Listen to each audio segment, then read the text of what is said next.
Health span versus lifespan. That's what we're here to talk about today. There is a big difference. In this video, me and my good friend Steve here are going to go do a deep dive onto the difference between health span and lifespan, and we're going to give you 10 tips on how you can improve your health span. But before we get to the nuts and bolts, make sure to like and share this video, subscribe to my channel if you haven't done so yet, and tell all your friends and family members about me and about my channel and about all the good things that I have to represent to you and all of your friends as well. Okay, now, let's kind of unpack this. But before we do, Steve, this is my good friend Steve Rapella, by the way. Steve has been an avid exerciser and fitness buff and freak for many, many years. And I wanted you to just tell everyone a little bit about your background in exercise and health and wellness. And then we're going to talk about the difference between health span and lifespan. We're going to get to the nuts and bolts. Oh, absolutely. Sure. Yeah, and Kevin and I have gotten together on many, many occasions. I met Kevin when I first moved up to Park City 13 years ago. Obviously, when I got here, I wanted to immediately find a gym, and I found this guy in the gym. And was marveling at the fact that he was incredibly lean, flexible, strong. I dubbed you the strongest human that I've, pound for pound, that I've ever encountered in my life. Well, I really appreciate that. Oh yeah, it was amazing. But just a brief health journey for me. I started when I was very young. I had a mom who's had health issues. She was a diabetic. However, very smart lady. She had diabetes and she maintained it. She was able to survive for many years into her late 80s. Because she was very conscious of her diet. She kept that completely under control. The medications that she was on, she was very diligent about that. And I watched her change her diet. And I didn't realize, what things in your life can affect you to get diabetes. I had a 40% chance of getting it and so on. And one of the things I noticed, first off, and one of the things that I studied at that time was about glucose levels and how your pancreas works and what's not working in diabetes and so on. So the first thing I did was I cut sugar out, raw sugar. Anything that had contained sugar, used sugar. Even fruit too and berries? Like everything? I didn't cut out anything that was natural. If it was a fruit and so on, I would have that fruit juices. I would be very aware of cane sugar and just raw sugar it was and even high fructose corn syrup I've seen in juices before. Absolutely. They try to hide things and everything. Absolutely. And I would think it's, in terms of diet, which we're going to get into, I think that's one of the key elements that's really affecting our fat society today is how much sugar one consumes without them really knowing that they're consuming turning a blind eye. Yeah. Exactly. But anyway, just to briefly go through my journey. So I became super aware of diet and exercise. High energy person, always have been. And so one of the things I did when I got to college is I was introduced to this concept. This is back in the 70s, introduced to this concept of going out for a jog or a run. Nobody ever did that before. So I had a buddy that was going to be traveling across Europe, biking across Europe. So he was training. Yeah. So he said, okay, come on, let's go for a run. I said, what do you mean? And I said, well, running. Well, what do you mean running? Okay. So running to the store to get cigarettes? Right, exactly. So I put out my cigarette and Sam and I. So Sam you literally did put out your cigarette. cigarette? I literally put out my cigarette. And Sam and I just said, okay, we started, road running. Shortly after I started, Sam took off and I was like huffing and puffing after a block and a half. I wonder why. Yeah, cut to less than a month later, I was running 10 miles a day.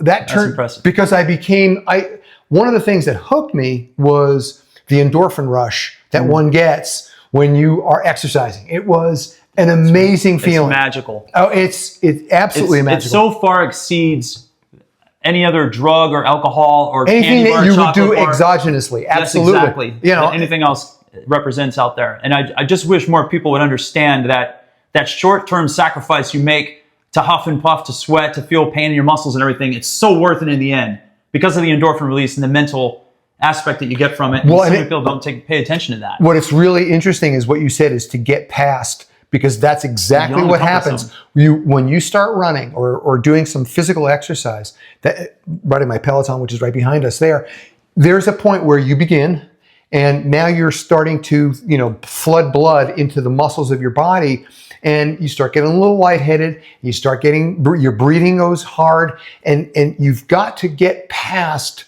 that point where, and it's a whole mental thing. It is, and absolutely. it's like 85% mental. Yeah. You got to get past that point of saying, gee, I don't want to do this. Your body naturally wants to be in a homeostasis. It wants to be calmed. It wants to be in a place of balance. Exactly. Mm-hmm. And when you're doing these kinds of exercises, you're putting yourself in a position where you're kind of out of balance for a period. Yes. But that's beyond the comfort zone. And exactly. Life begins beyond the comfort zone. It does. How it works. You want to live there. So you don't get that rush. You won't get that benefit until you push past that. So I just want to put that out there, because that's so key, mm-hmm. that a lot of people fail to do these kinds of exercises, to do aerobic exercises, to run, to bike, or walk a long distance, because they can't seem to get past that feeling of discomfort. Yeah. And you have to. Yes, you do. have to, because you're going to have 10 times the benefits when you do. So anyway, that I started running and got myself up to doing some marathons, half marathons, and so on. Cut to moving to Vegas, where it was way too hot, and I couldn't run when I wanted to run, and I still kept up. I still ran, but I didn't run the distance I did. So I found a gym, and I went from 150 pounds to about 200 pounds in a period of a couple of years, because I fell into bodybuilding. Loved it. Absolutely loved working out in the gym. Yeah. So as you see, I've continued that as well. I don't run anymore. I've got some issues with my knee, but the Peloton bike is back there. So I just love.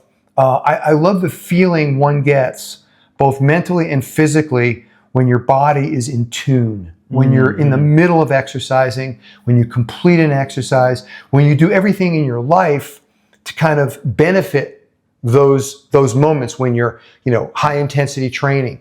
I don't know how else to explain it unless you've been through it and you've done it. There's such a high from that. I don't drink. I don't put, that's fine if anybody does drink. I don't drink because it negatively impacts my ability back when I'm either on my bike or in the gym. It's funny you mention that, because non-drinking has become such an issue nowadays that it's unbelievable. And I see people talk about all the time on social media. It's like, they're asking people, do you drink? Do you drink? Nope, I don't drink. Or, yeah, I drink every now and then. I drink on weekends, whatever. Sure. And I see that it's really surfaced as a major thing. And I talk about it all the time now, and I always have. And really the only drinking I do is I'll take a sip of Guinness from Jen's every now and then when we go to Sammy's Bistro up the road. Sure. Or I'll have a sip of wine of hers. This is my girlfriend, Jen. You've seen her in some of my videos, those of you that watch my channel. And I don't voluntarily buy alcohol. I don't voluntarily drink it. I'll have a sip every now and then. Sure. And if I'm at a party or a social and they'll have like a hard seltzer or something, and I know it's a clean one, they have like organic ones and stuff these days, I might have one of those. Mm-hmm. And that's about the extent of my drink. And I could probably count on one hand the amount of drinks I've had in the past 5 years. And I have a hard time drinking one whole beverage. Like I get sick of it. I'm like, I got to finish this. And I feel obligated to drink it if it's offered to me at a party or a gathering. Sure. But in the big picture, social pressure. Yeah. Don't think that alcohol is horrible. Don't ever drink anything. Never have a sip of it.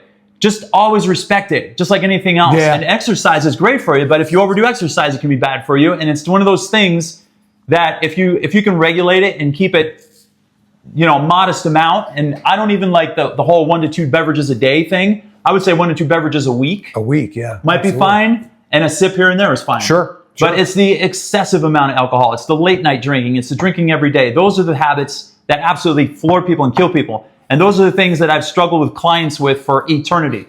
I can get them eating clean for a little while, and then they always come back to me like, I went out last week and I drank all night long. I went and saw this band up on Main Street. And people have such a hard time getting over the alcohol addiction. And it is drinking copious amounts of alcohol, and I don't mean to get off tangent here because I sometimes do that, is such a bad thing for you. It's probably the worst thing you can do next to eating late at night and eating junk food late at night. Those two things. Drinking a lot of alcohol, eating late at night are two of the worst habits you can have. We're going to unpack that a little later, but in the big picture, if you can keep the alcohol to a minimal intake, you're going to be doing fine. Sure. And even once or twice a week, not every single day, is going to be okay if it's only like 1 or 2 drinks. Sure. But just keep it in check. I was going to say, if going back to sort of my health journey, and I'm on a continuum, because I used to drink. It's not that I've never drank in my life, but it's kind of an inverse thing where as I've gotten more and more into my training routines, what I want to do for my health, and now that I'm older, I'm 70, and that's it's something that's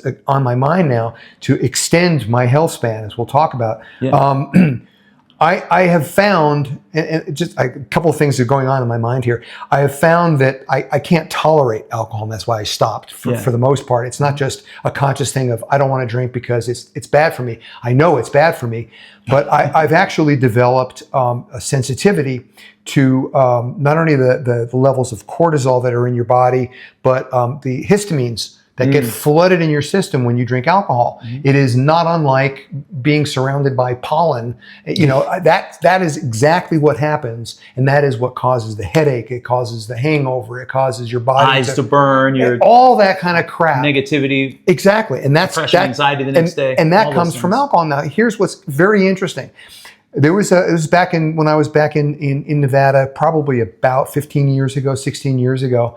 I was, again, exploring different aspects of health and so on. And I went in and I was looking at doing a colonic. And I did a whole series of colonics. But I remember the first time I sat down with this person, he knew I was, into health and so on. And he said, okay, before we go into this, before we do our first colonic, I have to give you a warning. And I said, well, what's the warning? He goes, well, you're continuing a health journey. And when you do that and you stay on that path, it's very difficult to go back. Yeah. Because it's going to be twice, 3 times, 5 times more impactful, negatively impactful on you when you go back, when you're in that health channel. And that's how I look at alcohol. Years ago, when I was a kid, whatever, teenager, in college, post-college, I could handle alcohol just fine. Yeah. You know what I mean? Didn't bother me. But as I gotten older, I've noticed that I really can't. And recently in Italy, I don't drink, but there was a big surprise party for me by my Italian relatives, and they poured me a glass of champagne. Well, I put it to my lips, I took a sip, put it down.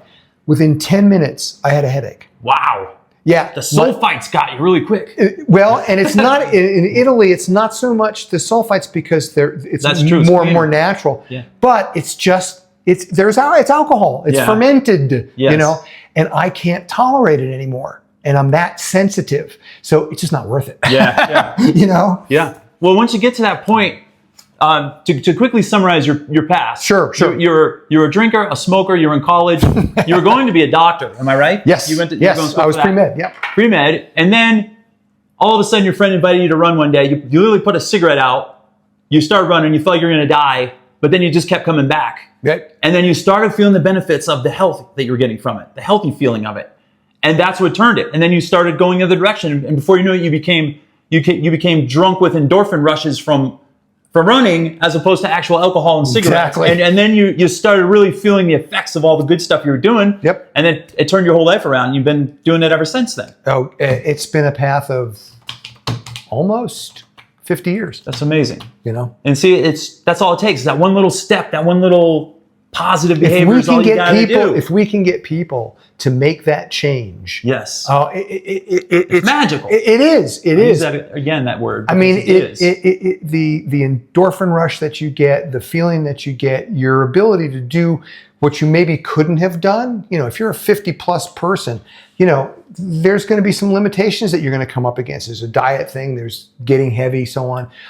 Injuries to work around. Injuries to work around. Not being able to do things like you used to. We got to talk about things that seniors do all the time that they're probably doing wrong, which is causing injury to them. Yes. I think of just bending over and lifting up something. Yeah. People don't know how to do that correctly.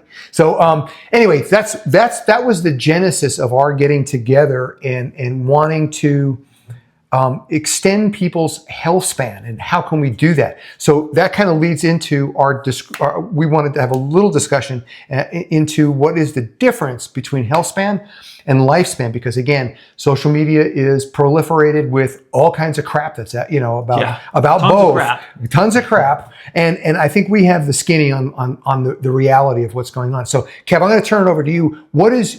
How would you define health span? Health span, to me, is how gracefully you age, the things and actions you do on a daily basis that get you into a level of higher wellness as you age. And you're able to be completely autonomous as you age. You're able to do all the things you did when you were younger with grace and ease. You're able to enjoy your life. You're not bedridden. You're not chair ridden. You don't have to rely on canes and walkers and things like that. and you live a healthy, strong life right up until the final minutes of your life, where you're completely autonomous and you don't have to depend on anybody else. That's my impression of health span. And the goal is to improve your health span. Anything you can do to improve your health span, and it doesn't matter if you're 50 years old or 60 years old and you have all the constraints and the obstacles that he just talked about before. You can start flipping switches at any age. I promise you that. Oh, absolutely. Yeah. And lifespan it's an expiration date. You're going to die on a certain day, and somebody somewhere or something knows when that is for everyone, because we're all on a conveyor belt right now that just keeps on going. It gets longer each day. It keeps getting shorter. But there's something you do about health span. There's nothing you can really do about the final date that you're going to be laying in a coffin with, looking straight up at the church. Right. But you can change everything you're doing right now in its tracks, and you can flip switches, and you can improve your health span.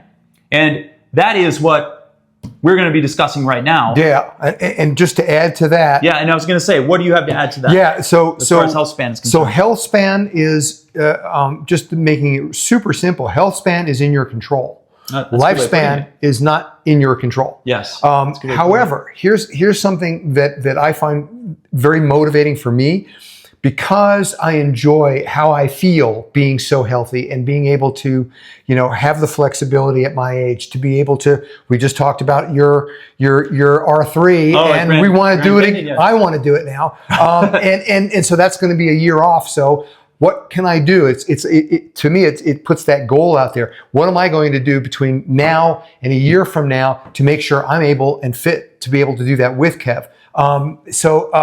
Health span is in your control, and what you're going to start to feel is obviously better about yourself. You're going to feel that endorphin rush. You're going to be able to be more flexible. You're going to be happier overall, and you're not going to want that to end. So what we're doing is giving you more time to allow lifespan to kind of extend. Lifespan has been extending over the many, many years, over decades. Yes, it has. So it's and now in the advent of AI and a lot more focus on extending one's life, you're going to be able to take advantage of that. If lifespan right now is 75 which gives me 5 more years, Kev, is 75 on average. I expect at least 20 more. I'm going for 20. I'm going for 100. Yeah, there you go. Absolutely.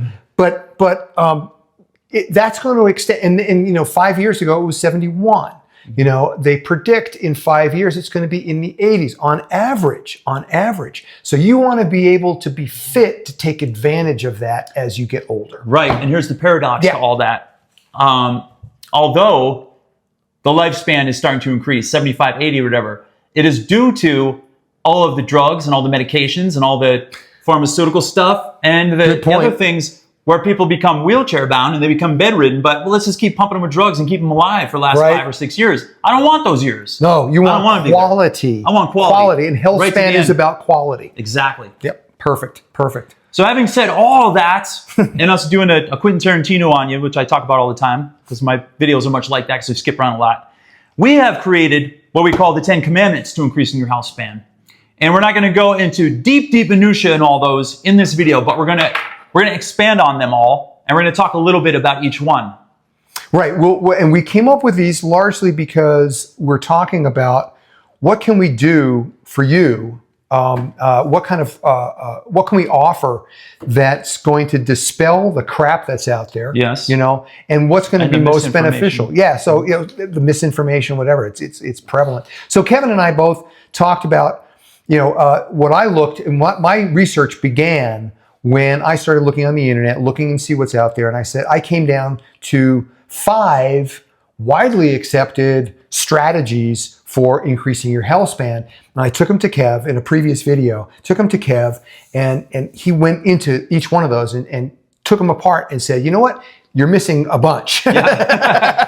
and so the list got longer. So we came up with 10. And so we're calling it 10 Commandments because it just got a strong ring to it. I'm just going to read what they are, and then we can do a deep dive. And then we can do a deep dive into each one, Kev, now, and talk about how we can break it up, or we can jump into the top 3. But let me start by saying, so the 10 Commandments are, and they're all actions. So it's move, eat, fast, sleep, hydrate, breathe, think, connect, meditate, and avoid. And we talked a little bit about some of the things that you want to avoid in the beginning here. So with those 10, and we have, you know, a lot to say about each one of those 10 commandments. I think maybe we should start with the top 3. Do you want to do that? Yeah, let's do it. So I called it the Holy Trinity. Kev calls it the 3 F's, or fitness, food, and fasting. Yes. And so I'm calling it move, eat, and fast if we go in line with the 10 commandments. So let's start with, which one do you want to start with, Kev? Because we don't have to do these necessarily in order, because I think everything that we talk about in the 10 commandments all have to be done at once. It's not like you do interwoven, this. Yeah, you don't do this, interwoven. and they're all connected. Yes. They're all connected. They all. Yeah, these are in no particular order. They're just in an order that we feel the top. I'd say the top 3 are mandatories. And right. And then the rest are all weave in, and they should be done on a regular basis, on a daily basis. They're all additional adjuncts to those top 3. Yes. Because they're going to give you added benefit. If you're breathing correctly and your mindset is correct, you can do the movements. If you're thinking about, they all land handy to each other. Oh, absolutely. If you're thinking, you're going to eat properly. You know what I mean?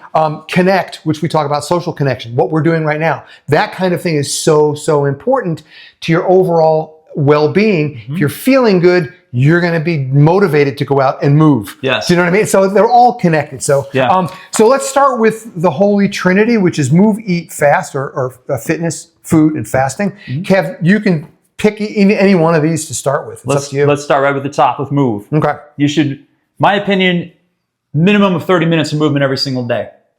I've been doing that since September 30th, 2007. I have not missed a consecutive day of exercise since then.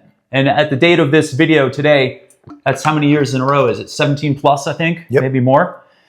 And I will not stop until I am dead. It's that simple. Sitting and hunching are 2 of the biggest problems that we have. Yes, exactly. That right there, hunching. And it's not just on the phone. It's like hunching at work like this. Oh, sure. It's hunching behind the wheel. We hunch too much. I actually have a short video on my in my playlist. You should check it out on hunching and how to fix it. But sitting for long periods of time, hunching for long periods of time, it causes rounded shoulders. It causes bad posture.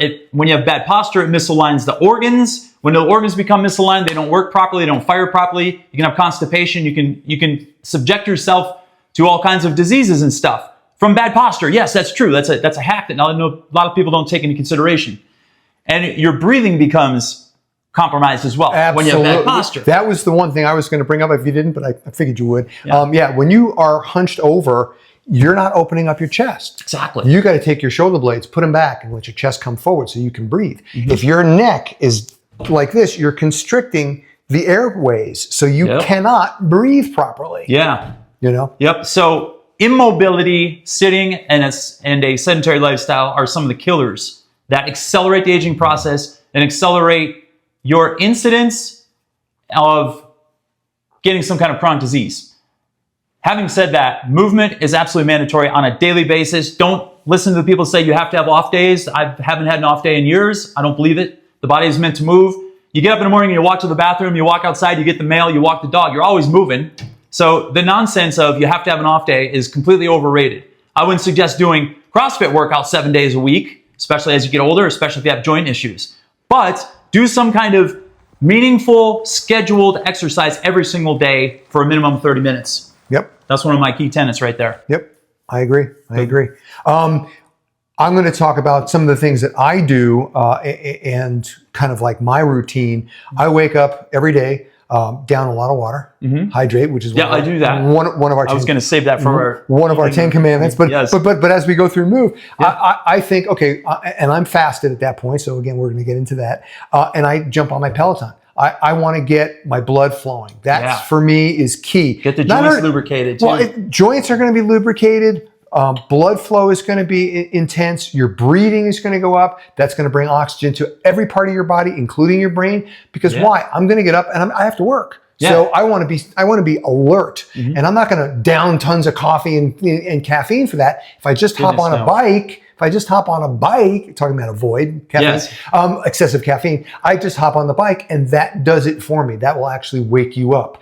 Like you said, you're moving constantly. If you do 30 minutes of any kind of movement, and then typically what I'll do in the morning on 6 days a week, I'm doing 30 minutes on the Peloton, maybe 45, but certainly on the weekend, one day during the weekend, I'll do either a 45 or a 60 minute, just because I like to. Yeah. but yeah. So you're explaining also right here. Another good point is you don't have. Although I do love 2-hour workouts, which I did today, and I normally do a minimum of hour and a half to 2 hours.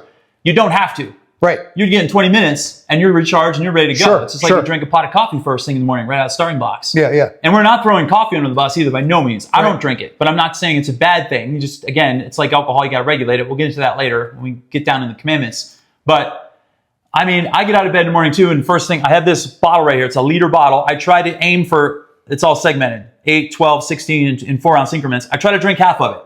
And usually it's easy because by the time the morning comes, I've peed a couple times in the middle of the night and I'm dehydrated and I'm thirsty first thing in the morning. Body is going to dehydrate overnight. When you sleep, your body is dehydrated. You have to hydrate in the morning. Absolutely. So I gun down about half of this bottle and I'm a half a liter into the day already. Yep. And I try to get like 2 to 3 of these a day. Notice we both have these. Yeah, I know. But that first chug in the morning, it feels heavenly. And like my energy goes up immediately when I drink it. Yep. So I start the same way with you with the bottle of water and I chug it. Yeah. And I think Kevin, again, just to reiterate what Kevin said initially, 30 minutes minimum a day. That's called minimum effective dose, by the way. There you go. There you go. MED. Right.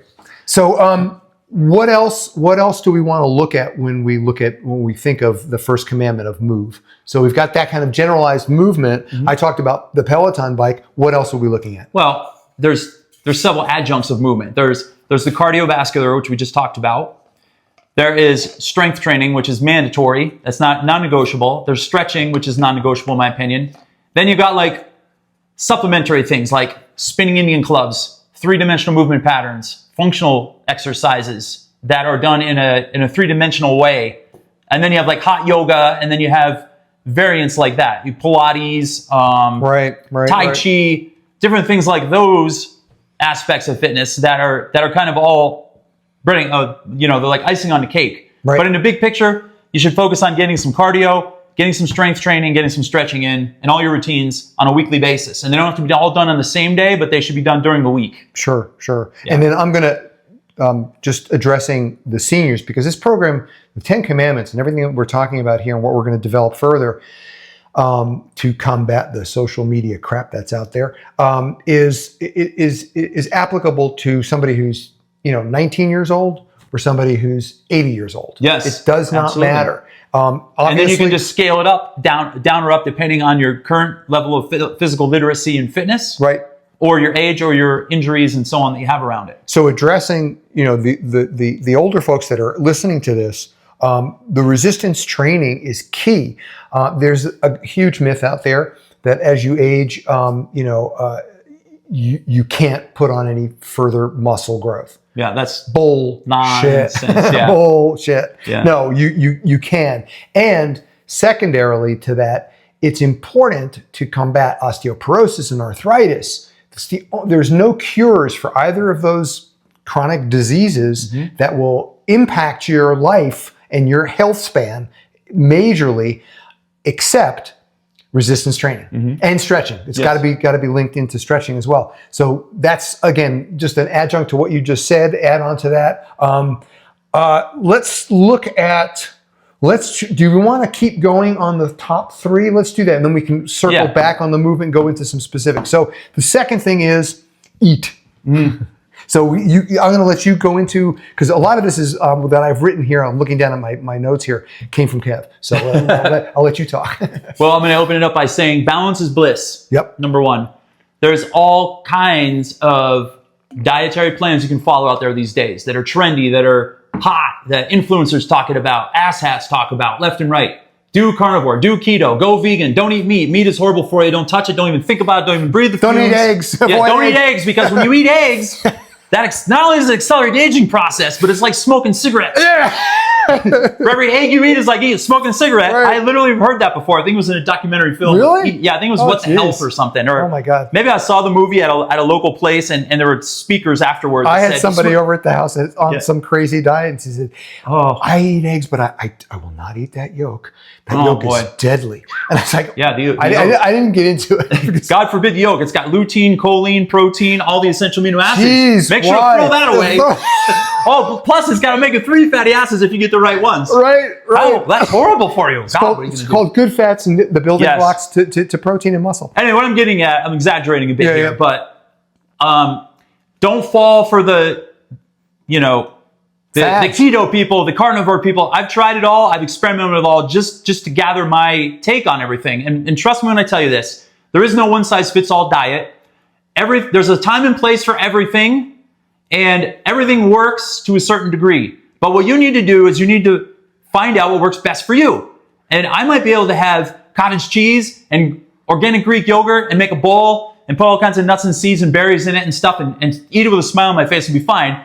And I can make two and give one to him, and he may go into anaphylactic shock when he eats it because he's allergic to dairy and he has a lactose intolerance, and he's going to have a big stomach ache and a bone ball in his stomach when he eats it. And guess what? He shouldn't be eating dairy if that's the case. Right. And what? Okay, keep going, Kev. Keep going. You're on a roll. You're on a roll. Keep going. And you have to decide on what are your moral issues and what are your physical limitations with food. It's that simple. If you can't tolerate dairy, then don't eat it. If you try to have a cheeseburger and it's made with 100% organic bison meat and you have a bad reaction to it, then don't eat bison meat. And if you can eat regular red meat, as long as it's organic and clean and as local as possible, then eat it. And if it resonates well with your body, you're able to maintain muscle, you have good energy levels, nothing's happening to your body, no inflammation, no side effects, then eat it. Follow the diet plan that works best for you. It's that simple. You have to figure that out though. I can't tell you what the best diet plan is. I can't tell you what yours is or his is. I know what's best for me. I'm flexitarian. And it works great for me. It works great for me at home. It keeps me in the good graces of Jen because she doesn't do fur or fin no, she does fin. She doesn't do fur or hoof, I think. So she'll do fish, she'll do eggs, and she does very small amounts of dairy. So I can eat all the fish in the world and I can have shrimp and everything at home. And when we go out to eat, sometimes we go to like Vessel Kitchen, which is a health food place locally, and I'll get pork or I'll get chicken or whatever. She doesn't profile me. She doesn't yell at me. She doesn't do anything. I eat my salad and I go home and I feel good. And that works for me. Right. I'm flexitarian. Yeah. The real important point that you brought up, this is kind of like a fundamental here, is you need to make those choices yourself. Yes. The problem with, and why you see a proliferation on social media and over the probably a couple of decades now of all the different diets, what we call fad diets, is because people try it without using their brain. They're they're in a following mode. Oh, he said to do this. Okay, I'm going to do all that. Yep. And then you fall off of that diet and out of that diet because, like Kevin said, I am lactose intolerant, so I'm not going to be eating cottage cheese. I won't do that. I don't eat cheese. I didn't even know that. Yeah. That fad diet isn't going to work for me. So you can't be in a solely following mode. You have to be kind of experimental and figure out what's going to work for you. And awareness. Yeah. And people move on to other diets and say, well, just this didn't work and that didn't work. And you're in that following mode. And you wind up eating junk food. You fall back on that. It's because you're not really honing in on what's going to work for you that you can do consistently. Yes. That's the other thing. Consistency, key in movement. It's also when we say balance is bliss, it's a balanced diet which works for you that you can continue on. Yes. So you don't fall back into the junk food and that kind of thing. You got to find the diet that's going to work for you. So, and I know what Kevin is basically saying. He's picking and plucking from all the stuff that's out there, largely because he's done it himself, figured out what works for him and what's going to work best for the fuel for his body. I do have this mentality. I love food. I'm Italian, love to eat. Same. I love it. But I do have this point of view on my day-to-day eating, Monday through 7 days a week, generally when I'm home. It's fuel for my workouts. It's nothing else. I know it's different from my wife. My wife's got to eat, certain foods. Got to, she wants the palatability of it. She wants to be able to eat it and like it and so on. I don't give a shit. I don't give a shit. I'll eat the same thing every single day. If that works for me and it's fueling me for my workouts, I'm good with it. Yeah. You know. Well, balance is bliss. balance of protein, carbs, and fat. It's that simple. Right. It doesn't matter. Apply it to the Mediterranean diet, the vegan diet, the keto diet, even the keto diet you can. Can't do it with carnivore because all you're allowed is meat and nothing else, which I did that experiment. You can check my videos on that one, and I'm not even going to get into it with that. But always think in terms of balance, and to me, it's diversity too. Try to diversify the meals you eat. Steve can get away with eating the same thing every day. You can get away with eating the same meals every single day. But number one, that starts to get boring after a while. And number two, all of the digestive enzymes in your stomach don't get the proper work they need because they adapt to what you're eating over time. And it's better to diversify your foods to get all that digestive enzymes going. And it's just like doing the same exact workout for 20 years in a row. Your body's going to adapt to that workout, and you're not going to see any further changes. You could create asymmetries in your body. You could create bad posture and different things like that. So the bottom line is find out what works for you, create awareness in your diet, avoid the things that are toxic to you, that don't work for you, and avoid anything that you have a personal preference against. And if killing animals is not your thing and you want to go vegan, that's great. But just make sure you follow a balanced diet and eat clean food. Sure. As close to Mother Nature as possible. No hormones, antibiotics, no artificial colors, sweeteners, flavors. That's pretty much the gist of that. Yeah. And just to add on to that, we'll get into this in a second, but I follow the OMAD for the most part. I eat one meal a day. OMAD. And meal a day. Yeah, and my one meal is completely balanced for carbohydrates, proteins, and the good fats. Good. So it's always that way. So it's not like I'm eating a can of tuna and nothing else, or a bunch of eggs and nothing else. I'm making sure that what I consume, if it's one meal or if I do go into a second meal during the day, it's going to have all of those macronutrients. Yeah. So, and we'll go deeper into the minutia. We're creating actually an actual whole program around this too. Exactly. And in that program, we're going to go deeper into the minutia on the meals and the construction of them and what you should look out for and all those kind of things. But we're only scratching the surface now. Speaking of which, let's go into the next F, which is my favorite one of them all. Yep. You want to hit it or you want me to hit it? You hit it. I hit the last one. Fast. Begin with intermittent fasting. I've been doing it probably for, I want to say it's well over 20 years. It's probably about 25 years by now. Time is flying by. And it's funny because, we've been doing it way longer than it's become fashionable. Oh, absolutely. And we did it because it just resonated with us well. Yep. And I mean, my whole lead in with fasting was working out in a fasted state. That's what started it. And that's when I started really flipping switches and I learned how much more fat I was burning and how just ripped I could get. And I was like, this is amazing. Why has no one told me about this before? That's how I got into it. That's what I was going to say. I think that's how most of us that are longtime fasters started, is we started working out in a fasted state. And at first it was like 4 hours. And then it became like 12 hours because I started sleeping and then I work out first thing in the morning. And that's when it really changed for me. And I'm like, oh, there's something to this fasting thing. Oh, absolutely. Then I started learning about it, studying about it, practicing it more, doing it on a daily basis. And it was off to the races. And I haven't stopped since. Oh, yeah. And I've only done more. And I just did a short on this the other day. Intermittent fasting the term intermittent fasting is used all the time. But in the big picture, all fasting is intermittent fasting. It should just be called fasting. It shouldn't be called you made a point of that in a video I saw. That's really good. That's a really strong point. Yeah, a lot of people don't realize this, but a lot of the influencers and the self-proclaimed experts try to get online and they're like, oh yeah, intermittent fasting, I've been doing intermittent fasting and it's done this and it's done that and it's great, blah, blah, blah, blah. All fasting is intermittent fasting because you don't fast forever. It's intermittent. It doesn't matter if you're doing a 16-hour fast a day, which is time-restricted eating. If you're doing OMAD, one meal a day, 22-hour fast a day, it's still intermittent fasting. If you're doing a 48-hour fast once a month, it's a periodic extended fast. But then you're going to eat again, and it's still intermittent any way you look at it. Even if you go to the True North Fasting Clinic, which I said in my short the other day, in California for 40 days in a row, guess what? It's a 40-day water fast, but you're still doing intermittent fasting. Right. So you can either just call it fasting or intermittent fasting. It's all the same. The bottom line is it's fabulous for the body and the mind and hormone optimization. Yep. And it'll accelerate your lean muscle mass too. And a lot of people think it doesn't do that. And a lot of the people who used to do fasting, who used to talk about it, experts and scientists, I'm not going to mention any of their names right now, but they're in hot water with me and I've got red flags against them because all of a sudden, a lot of people are now starting to turn their back on fasting and they're trying to become trendy on social media saying fasting is not good. You got to eat protein. You have to have protein at least 3 times a day and you got to start the day with protein. It is Garbage. I don't know where they get this from. I know scientists behind the scenes personally on speed dial that I've spoken to. There have been people who've flown in and monitored me for 10 days who are scientists. And they wanted to know how I was doing intermittent fasting and time-restricted eating in conjunction with my workouts. And they were asking me questions. And then I was asking them questions too. And it turns out it's all fluff, really. You have to be careful on what you believe and what you listen to. Any form of fasting is not going to destroy your muscle. The longer you go into a fast, your body's going to go into protein sparing because it breaks down the garbage tissue in your system. It's called autophagy. It breaks down fat. Your fat burning potential starts going up. Your metabolism starts to rise. You really start going into fat burning potential after about 16 hours of fasting. Yep. Those are the things you need to focus on and worry about. And don't worry about what all these other experts and stuff say. Don't be afraid of everything and like following everything.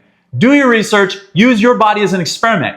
We've been doing it for a long time and it's been working great for us and we know the benefits of it. And when you're not eating, your body has a chance to detox. Your body has a chance to preserve lean muscle mass.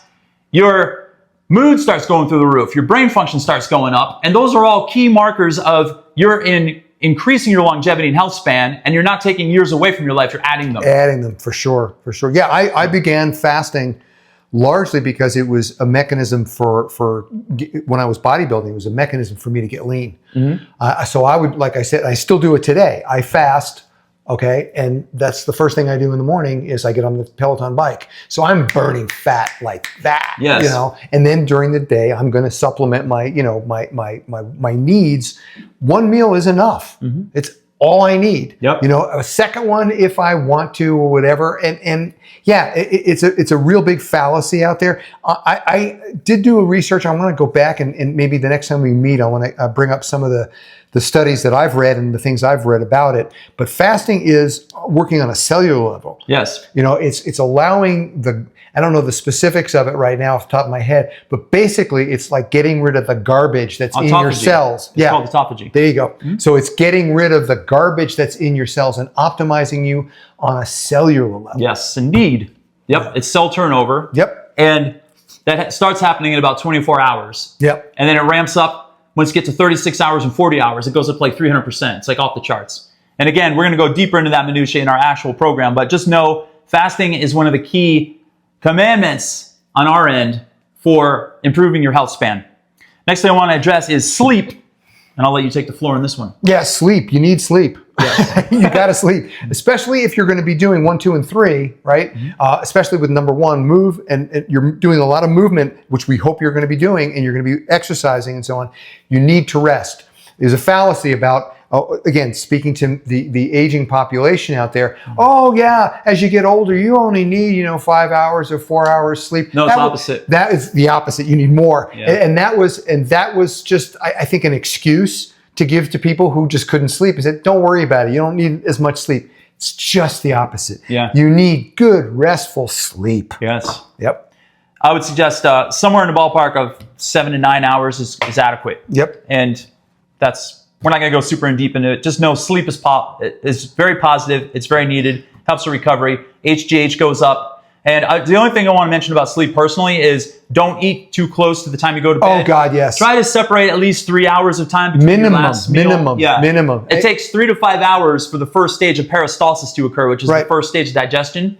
And if you go to sleep anytime in that range, like if you eat at 10 o'clock at night and you have an organic chicken breast from New Zealand on top of a salad with kale and all these organic greens and stuff, you're going to sit there and chomp it down and say, oh, I'm doing good because I'm eating clean, healthy. I'm tired, I'm going to bed. It doesn't matter how clean the food is. You've just disrupted your circadian rhythm, your sleep cycle. Your pancreas is releasing insulin. Yes, protein does that. And you're going to blunt your human growth hormone, which is key for muscle maintenance, fat burning during nighttime sleeping, and also recovery of all of your organs and your brain function and stuff. You're not going to get a good reset. Try to finish eating early in the evening if possible, and try to separate your last meal and bedtime by 3 hours. Right. Keep that in mind. And as you're digesting, if you eat very early, let's say you break your fast at 1, 2 o'clock in the afternoon, you eat your meal then, by the end of the day, you're going to begin to start, feeling the effects of what you've just eaten, and your body can utilize that. When you eat before you go to bed, it all gets turned to fat. Yeah. It's stored as fat. And your metabolism slows down late at night. Exactly. It's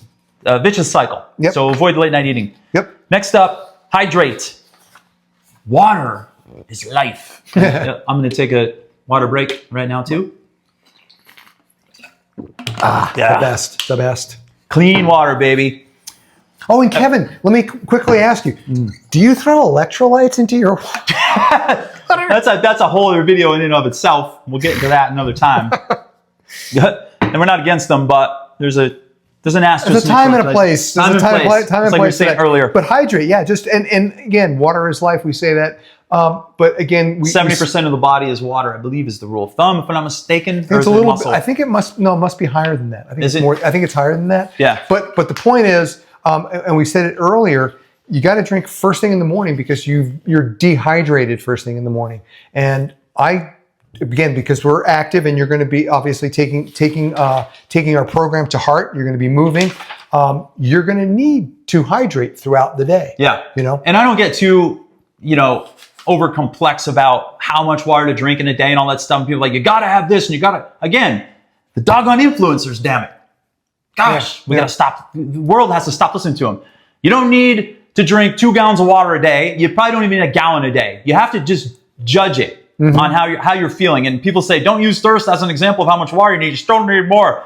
Well, guess what? If you're eating a humongous friggin' salad like this, and you have and you're eating watermelon and honeydew and all these different things, especially in the summertime, you're getting a lot of automatic hydration too. You're getting the water. And again, some of the experts are going to downgrade that and say, no, that's not the case. It's not the truth. It is the case. It is the truth. And you're getting electrolytes in those greens and stuff like that, which even helps you even more your case with hydration. Just know that you should just sip water all day long. Okay? Simple as that. Get up in the morning, chug as much as you can tolerate. That's off to a great start. And then the rest of the day, just sip water the rest of the day. Be careful of your diuretics. Your energy drinks, your coffee intake, your tea that has caffeine, all those things can cause dehydration. So you don't want to take 2 steps forward, 3 steps back. Just start the day with a bunch of water, sip water throughout the day, eat a lot of vegetables and good quality fruit and stuff. And don't eat too often, but just make sure that your meals are packed with those type of things and you're going to be fine with your hydration. And it is key. Next up on the list is breathe. In through the nose, out through the mouth. Actually, I don't give a damn how you breathe. If you're training with me, I just pray to God that you breathe. Because so many out of the thousands of clients I've trained, they hold their breath. That is the biggest mistake I see in the gym. People holding their breath and making constipated faces all the time. And I'm like, just breathe. Okay? Right. You should always, when you're exerting force in an exercise, exhale. And when you're coming into what's called the eccentric force, you want to take an inhale. So for example, let's take a chest press. If you have dumbbells up in the air like this and you're lowering them down, take a big inhale and then exhale all the way out and then inhale all the way down, exhale all the way out, and apply that to every exercise you do. And I'm jumping ahead here with breathing and exercise, but breath work is so critically important and oftentimes overlooked. It's not even funny. When you're driving down the road, you're stuck in traffic, you get a phone call and that says, oh, the water main broke down the road, your water's out, you have to go back to the store and get 10 gallons of water. Jeez, then you're stuck in traffic, you're angry, you're mad. Guess what you should do? You should stop. And if you're in dead stop traffic, just close your eyes and take like 10 deep breaths and take a big deep breath in and hold that breath for 5 seconds. And then exhale. Box breathing. Box breathing. Yep. Try that practice. Yeah. It is going to calm your nerves. It's going to lower your cortisol levels. It's going to lower your stress response like you wouldn't believe. And during the course of the day, anytime you're faced with a stressful situation, just pause, sit down, take a few deep breaths and think happy thoughts and think about where you want to be and not where you are currently. Yeah. Yeah. And when it comes to exercise, exhale on the exertional force, inhale on the eccentric force. Do you have anything to add to any of that? Yeah, well, what I wanted to say about breathing too, because we have these as 10 commandments and they all interlock. One of the things that I presented this to a group of elders, they're the seniors, and they kind of like went past all of this and they wanted me to talk more about, well, how do I feel like I'm anxious all the time. And obviously, if you're doing these 10 commandments, you're not going to feel that way. Correct. But I understood what they were getting at. And they've lived with that kind of anxiety for so long. So we have two things on our list of 10 commandments, meditate and breathe. But so I stopped going through the 10 commandments and I focused on breathing and what one can do for anxiety. And as Kev said, if you're revved up and you're feeling anxious and so on, the fastest way, meditating is a whole other thing and it's a practice that you want to do maybe separately. But if you're in that kind of situation and you're feeling anxious, whatever, if you stop and put your focus, and it's obviously if you're in a car, you got to be careful, but if you're feeling anxious, stuck in traffic. Yeah, That's the key here. That's right. You got to be stuck. You're not moving. But for instance, if it today, just got a phone call before we started this, and it was my attorney. Luckily, it was nothing bad. But if it was, he's wanted for murder in 3 states, and right, and they're coming for me. So if you see about America's Most Wanted, you know wait, where's a mask? So the quickest way to bring that anxiety level down is through your breath. And we just said box breathing, and it's very simple. Just breathe in for 5 seconds. Hold it for 5 seconds. And then let it out for 5 seconds. It's going to calm your body down almost immediately. And the second thing is, you're feeling anxious. Why? You're not in the moment. You're feeling anxious because you're worried about what you just heard and what's going to happen in the future, or you're worried about something that might happen, in the past that's going to catch up with you, that kind of thing. That's going to give you that anxiety. That's where anxiety comes from. You cannot feel anxious about what's going to happen in the future or what just happened to you if you're focused on what's happening right now. Yeah, present moment, baby. Present moment. So the way you do it with breath is put your focus on the breathing. Yeah, literally think about the breathing and hear it. Listen for it when you're doing it. So I'm just thinking about that sound and the breath going in. I stopped looking at the camera, really focusing on the camera per se, or Kevin. I was just thinking about my breath. And you immediately start calming down. Yeah. You immediately start calming down. So I love, you look at breath and you sort of take it for granted, but no, there's ways of breathing when you're exercising. There's ways of breathing in your life to kind of bring that anxiety level down. We all live with a certain level of anxiety in our society today. And so stopping and if you don't have the time to fully meditate, stop and just do that simple box breathing every so often throughout the day. You'll just, you'll feel so much calmer. Yeah. Totally. So much easier to get through. And we'll have more exercises and techniques you can use in our long program too on that too. Sure. So next one we're up to is think, and mind preservation is a very key thing. And I'm a big thinker. I'm a big thinker in multiple ways. I have big goals. I have big aspirations in life. I always use the power of visualization. That's one of my key tools in my toolbox. We have several different little adjuncts on here. We're just going to go over them really quickly. Talk about increasing your cognitive reserve and brain health. Yeah. So again, I kind of added these things in here, again, with a focus on seniors. That's kind of the thing that, you as you get older, you have those, quote, senior moments and so on. And so I wanted to do a deeper dive into this concept of thinking and preserving your mind. First of all, before I go into the specifics, everything in the 10 Commandments is all focused on ultimately extending that health span. Health span is the quality of life. Your mental capacity is key to your health span. Absolutely. And everything that once this goes, everything else goes. Exactly. It's that simple. Keep this sucker preserved more. This is the most important organ in the body, next to the heart, in my opinion. And in the 10 Commandments that we have here, the 10 Commandments here are going to feed that. I mean, they're there to all of this feeds into preserving your mind. We're trying to stave off things like Alzheimer's disease, dementia. These are things that are going to affect you as you get older, unless you're kind of conscious of what we're talking about here in the 10 Commandments. So increasing your cognitive reserve and brain health. I'm just going to read a little bit of this and go into it. Cognitive reserve is the brain's ability to improvise and find alternative ways of getting the job done. It's basically being flexible in your thoughts. Yeah. That's really what it is. And that reserve basically is your ability to pull from your past experience and so on, and apply them to whatever needs to get done today. So that's really what it's all about. I mean, there's all kinds of things that you can do. There's, Kevin does jigsaw puzzles, I think. Oh, yes. Yeah, jigsaw puzzles. I get up. One of the things that I do every single day, go to the New York Times, go to their puzzles, and I do the connections. I do the crossword puzzle. I do Wordle. Nice. I do all that stuff every single day. Every single day. Yeah. It's the first thing I do. So that's the first thing. Behavioral insight and habit formation. Again, we call it metacognition, and it's the ability to think about how you think. That's something that people don't really think about.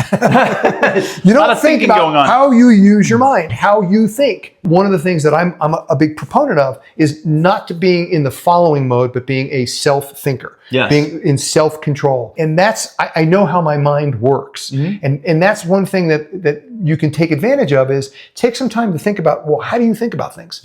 What is your perspective on life? What is your perspective on the job that you have? What is your perspective on the 10 Commandments? Think about how you think. It's an interesting point of view.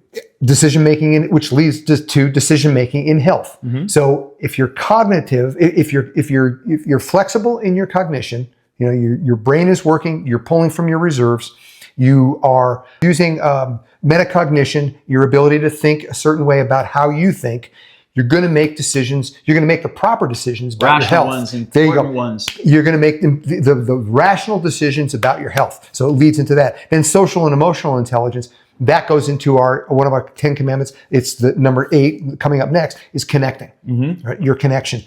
So your emotional intelligence, being able to converse, to enjoy that, to be able to use all of your reserves, all of your mental capacities to engage another person. One of the key things that I like to do, and I find it so incredibly helpful, and again, it's how the mind works, is when you're in a conversation with somebody, I think what I find a lot of people do, and I guarantee you, everyone out there is going to know what I'm talking about. That means you. You're going to know what I'm talking about. Have you ever been in a conversation with somebody and they're talking, what are you doing?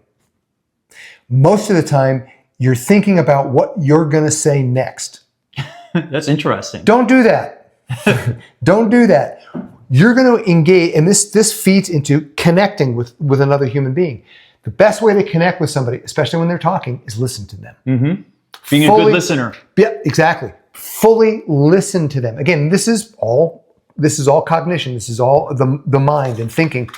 If you're focused on somebody's thoughts and what they're saying and not on what you're going to contribute or what you're going to say next, it's going to open up huge connections between you and that individual. You're going to find a connection that you've never realized was there before. If it's a friend or if it's somebody that's a stranger or somebody you're meeting new, they can become a great friend if you just listen to what they have to say. You don't have to agree with them, but you first have to start by listening to them. So when somebody is talking to you, just as we're talking now, if you were in the room with us, you don't want to be sitting there thinking, okay, what am I going to say next? What am I going to say next? That's what a lot of people do. I guarantee you, if you think back to any conversations you've had, that's what most people do. Or people are going to start paying attention after hearing you say that. Now, when they have conversations with people, you're like, am I thinking about what to say next? Exactly. Yeah. And the way to get around that is, like I said, to be in the moment and what's going on. If you're in a conversation with somebody and they're talking, what's happening in the moment? They're talking. So listen, you'll instantly be in that moment. Any anxiety that you might have about being in a conversation with that person goes away because you're listening to them. And it's all on them. And whatever they say now is going to have a greater effect on you. Now we're going into our acting techniques. That's going to have a greater effect on how you respond. You're not thinking about responding. You're going to respond organically because you're just simply listening and you're open. Your body is vulnerable to them at that point. So anyway, that was my input on the, what do we call the 4 elements of think. Yes. So let's go into actual connect now. Sure. Ray, because I had some things to add. You actually said a lot of good things about the connection aspect, but human connection, I can't state enough how important it is and how a lot of people lack it. And the latest research out there, if you want to follow some research studies, and I'm 50-50 on studies. However, what they're finding out is people who lived alone as they got older had more illness, more sickness, and they died a quicker death than those who had a partner. They're finding out that this social isolation, all that garbage that went on during COVID is affecting people mentally. The amounts of like depression drugs, anxiety drugs and stuff is through the roof. And it was a sliding scale with COVID, and they're still off the charts. And the sheltering in place and being alone and all that stuff is much like late night eating and excessive drinking and alcohol. It's one of the worst things you could possibly do. Alienating yourself and not having good human connection, not having eye contact when you're talking to someone, not taking an interest in what they're saying, thinking about Facebook status while you're having a conversation. Pretend to be interested in being somewhere else mentally. Right. Like you didn't mention that either. Sure. Yeah, that's right. Talking Exactly. about no, you're right. those are the worst things you could possibly do. You want to have human connection with people. You want to shake hands with someone. You want to be generally interested in what they're talking about. The whole aspect of human touch is something that we need. We're social beings. Absolutely. You should aim for 8 hugs a day for 8 seconds. I love it. And I've read Psychology Today for many years, and I've read studies. Here we go with the studies again. But I've read studies on the power of hugs, and they're very powerful. And like 8 hugs for 8 seconds a day is like that's the scratching the surface point of the benefits of the hugs, because it improves your brain function, it improves your mood, it helps you reduce the risk of getting anxiety, depression, and all those other things, and having to resort to the pharmaceutical drugs, which come with 7,000 side effects as well. And one of the purposes of our whole program with HealthSpan is we want to try to keep you off the drugs, away from the walkers, away from the things you need to excel on a daily basis. And by connecting with people, really having deep connections with people, human connection with your partner, with your friends, with your family member, calling people, texting people, staying in touch with people. That is so critically important for healthy aging. It's not even funny. I can't state it enough. Yeah. No, and you bring up a specific important point with the seniors out there. If you're, surrounded by your family, you're surrounded by close friends, but then your body starts to degenerate, and you're going to need care to the point where maybe you're going to an aging home where you're going to get physical, that kind of health care. You're breaking those connections that you so love, and you need those. You need your family around you. Yes. You need your friends around you. So to be able to continue the connection, you need to continue with the other commandments. Yes. Yeah, exactly. Don't break the commandments. Right. All right. Number 9, meditate. I'm a big hot yoga person, and I love hot yoga. And I find that it's a form of meditation. Yoga in itself is a form of meditation. But meditation kind of goes along with the other 2 commandments of breathe and think. Yep. To me, they're kind of like a trifecta of their own. What did you call it? A holy trinity? I like to use the word trifecta. Yeah. I think meditation is for me, it's super hard to meditate because it's hard for me to calm my brain, which means I need it and I should be doing it more often. And I'm just too lazy to incorporate it into my daily practice. But I am going to start. I find hot yoga, I do it 1 to 2 times a week with Jen. There you go. I absolutely love it. Yep. And when you're holding a warrior 2 or warrior 1 or a half moon pose in 105-degree heat, you have very little time to be thinking about all the crap that's bothering you outside the yoga studio. You got to be in the present moment, and you got to be dialed. There you go. And meditation is pretty much just that. It's eliminating all of the rest of the crap in your life and pretending it doesn't exist. And it will still be there for you when you return out of your meditative state. But just know that meditation, you close your eyes, and that's where you incorporate the breath, and you incorporate the positive thinking and the positive affirmations. See yourself in possession of that which you want. Power of visualization is very critically important. And meditation can really help lower those cortisol levels, and it can balance out your hormones. Yep. And get you into a happier place and a happier state. Do you have a particular practice of meditation that you like to deploy? It's pretty much what I do when I do my stretching. Okay. And believe it or not, when I'm on my Peloton bike, it's obviously it can be meditative. Yeah, absolutely. Obviously when I was able to run, that was my meditation. It really was, because I would go on a prescribed path. Here in Park City, it was the rail trail. Yes. And I would go from the gym all the way to the top of the Park Ave and come back down, do stairs a couple of times, and then come back. I still do it barefoot. And I did it barefoot a couple of times as well. That's right. But I'm unable to do that now. But when I was doing that, and like I said, I on my Peloton bike, I allow myself to focus on my breathing while I'm doing it. Peloton has this whole screen that you can follow, and you can be following somebody's exercise routine, or you can just get on the bike and ride. And that's what I usually do. If I'm on the bike and I'm just riding, I allow myself to get into that meditative state. And it almost happens automatically, because if you get on a bike and you're going to do something, or if you went out for a run or whatever, the day might have been still building up on you, and you'd have all this stress. But as soon as you start running, as soon as you put your focus on one foot in front of the other, as soon as you put your focus on the breath, so again, as Kevin said, you're in that moment, you begin a kind of meditative, you're in a meditative state. You're going to see the effects of meditation. Now, a strict meditation, sitting down and focusing, again, I do that when I do my breathing. And I do a focused breathing throughout the day, 2, 3, 4 times during the day. It's just something I just do naturally. And when I do that, it is for an extended period of time. I'll do it for 10, 15, 20 minutes, maybe a half an hour.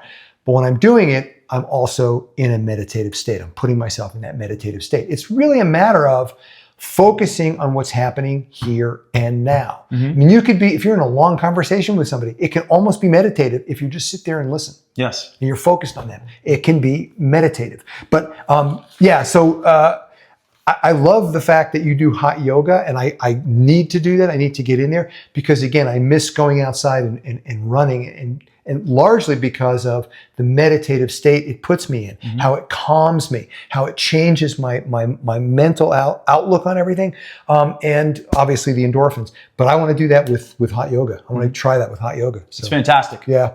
And the last one? Avoid. There are so many things to avoid. Wow.